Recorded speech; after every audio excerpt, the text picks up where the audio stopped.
2011, when I remember thinking like, okay, I'm not a saint, I'm not Saint Teresa, I want to make a change.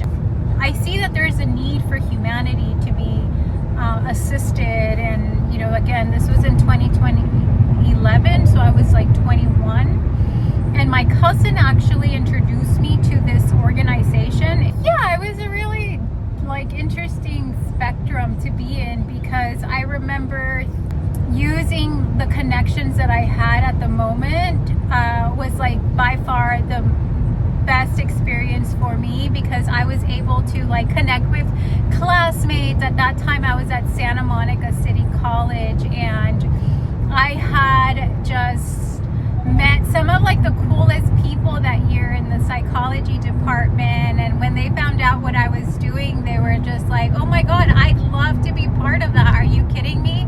I had one friend who came in and he donated like all of these like he was a musician, and he donated all of this amazing speaker guitars to the organization, so we had raffled that off, and that was really cool. Another friend of mine's mother gave me one of her paintings, which was very beautiful as well, and that was part of one of our raffles.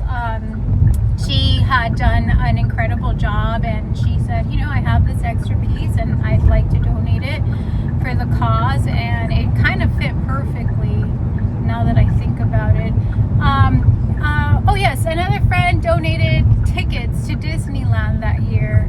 She gave us, I don't remember, maybe like 4, but they used those 2 for some of the kids that were graduating. I think they gave those away.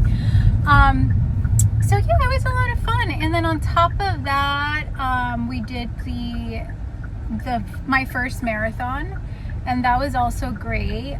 So however, I was in my early 20s, and I feel like that was like the perfect time for me. And then I got into marketing. That led me to marketing, and that became a little bit more like responsibility, where you had to meet certain numbers, and thank God that my supervisor at the time was like very lenient with me, because I was learning the system, but I feel like I learned it pretty quickly and I did my job to the best of my ability. Now going back into these fields has been a little bit more difficult, because I feel like a lot of individuals in those fields are looking for like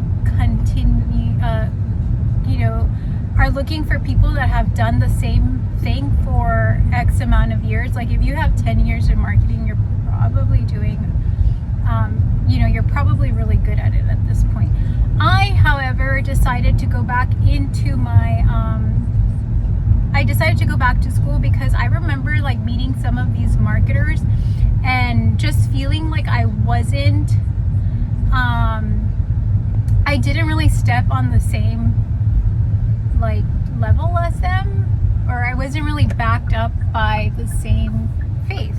I didn't have the same faith in myself that they had in themselves, but I also didn't recognize that their education was just like, it's not just our education, it's like the history that we hold within like the relatives that raised these individuals. I know one of the guys that I met during our marketing time, he was such a sweet guy, and he shared with me that he was adopted, and he was like getting ready to get married, and it was just such a beautiful experience. I remember he was like inviting me to his wedding ceremony, which that day I decided to jump on a bicycle and go down a really fast hill, and ended up tearing my ligament, which has healed, thankfully. But yeah, I ended up seeing him when I went to interview in a different city. Either way, you meet really great people along the way, and despite that, obviously I was working with my very close friend, who was a lot of fun, and she just made our experience so divine. She was just such a great girl. She was actually the one who also convinced the vice president to hire me. So, and she's now in the field, and I hear she's very successful. So I'm very happy for her. So yeah, that goes back to saying like I could have had a great opportunity had I stuck with that field, but I decided to go back into organizational communication management, which is because I was so passionate about the nonprofit, and I really wanted to go back into that field, and I wanted to make a greater difference, impact, and also like be able to financially sustain myself. However, I recognize that field was just so competitive.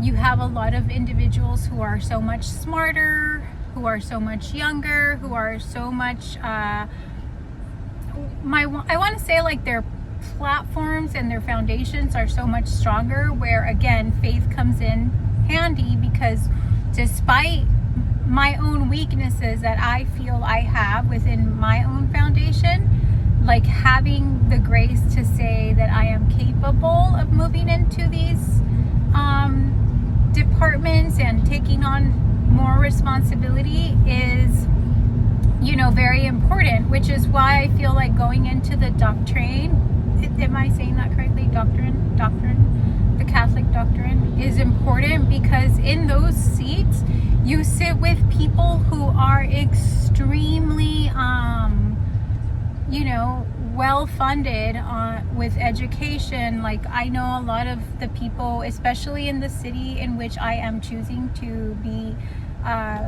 you know, baptized, you have a lot of people that are probably, I don't know, but I've heard, I'll just say, we had seen the presentation of one of the principals who was my oldest brother in Los Angeles.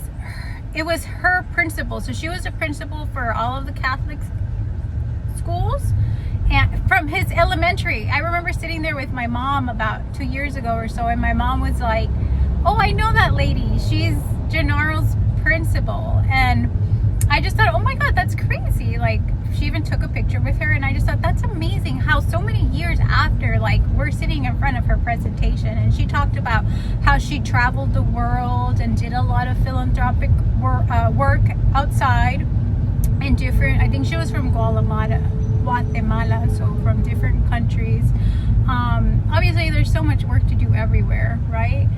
And that's our goal ultimately. But yeah, so that was really inspiring to go into those you know, into those rooms and hear what people have to say. And obviously, like, I feel like if I'm the type of person that loves to go into different churches, like cathedrals, because I just love the like architecture, I love all that stuff. And then if you get to hear the people who speak, it's even like obviously much better.